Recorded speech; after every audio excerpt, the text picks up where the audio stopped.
I'm Sir Morgan, and this is me armoring up.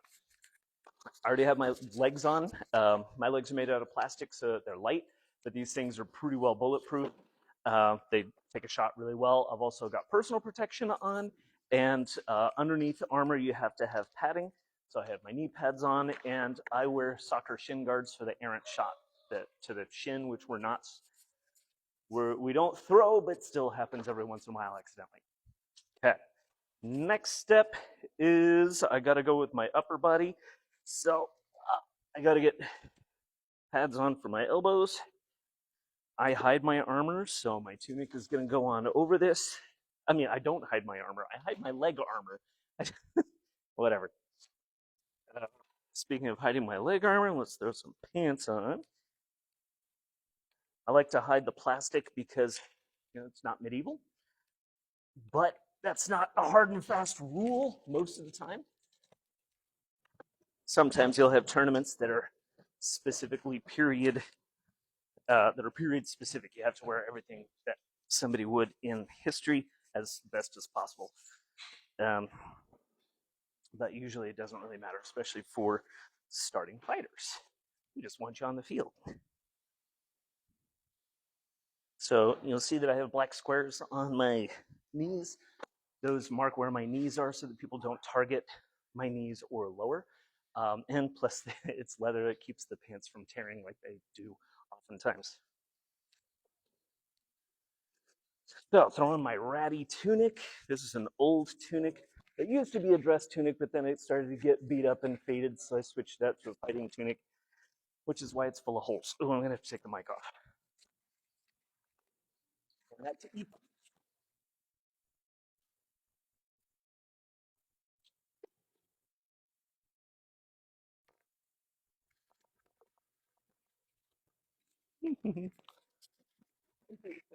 Well, until I put my body armor on. Yeah. Which actually I have to do next. So I'm just going to take this back off.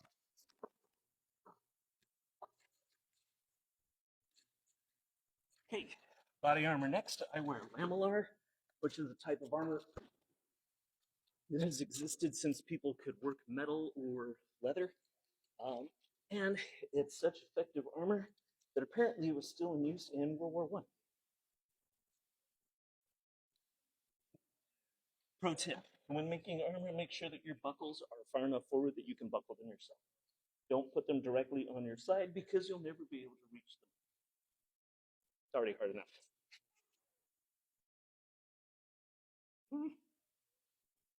Especially after fighting when you're exhausted. Your arms don't want to work.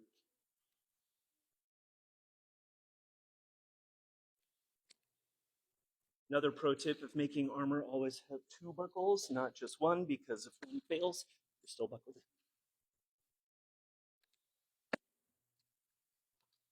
Most people belt their armor because it takes some of the weight off of your shoulders.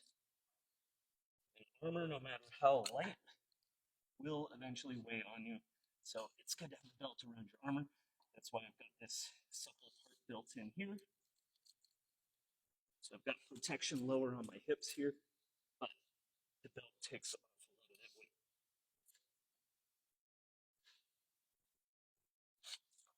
that weight. My EVA favor, and my hate has no home favor. As always throw shoes on.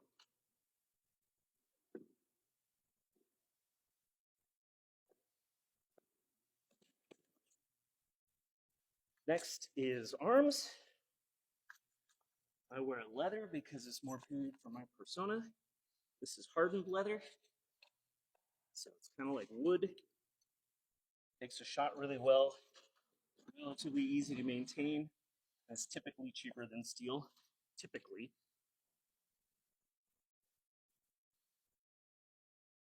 Again, the design is something that was in use pretty much since the time people started wearing armor on.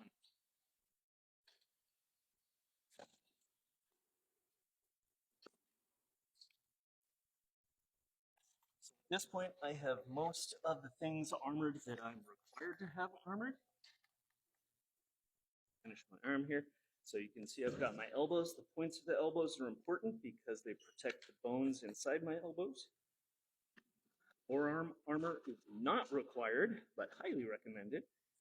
Because if you get hit there on those light bones, it hurts a lot. Elbows, on the other hand, are required. The other thing that's required is kidney protection. I have a weight belt on under this that supports my legs and gives me added kidney protection under the soft part. And I've got the soft ribs, or sorry, the floating ribs here protected. I've got my sternum protected, which some kingdoms require. And of course, I've got my knees protected. Again, thighs, just like forearms, are not required. But if you go out there without those armored, you're crazy because that's a high target area and it hurts and it gets hit a lot.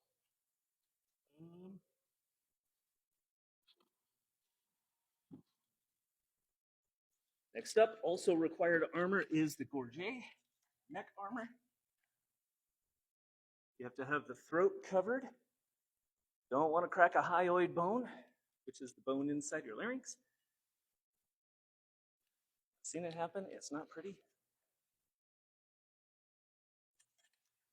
Yeah, let's see.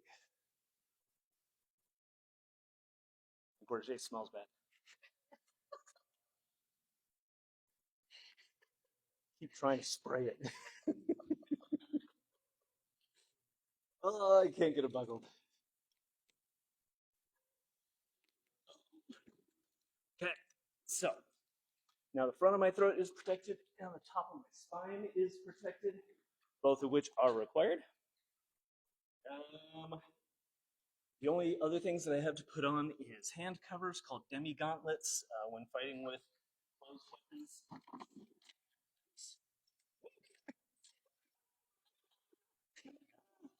That's the scene a lot of trouble. When fighting with a closed sword like this, your fingers are already covered, so the demi gauntlet just has to cover the back of your hand. If fighting with a great weapon, it's going to cover all of your fingers, which is a full gauntlet. Thank you. And then, of course, last is the helmet. Do you want me to put the helmet on? I think you're good. All right. Cool. So that's me pretty much fully armed. Awesome. Fun. See you out there.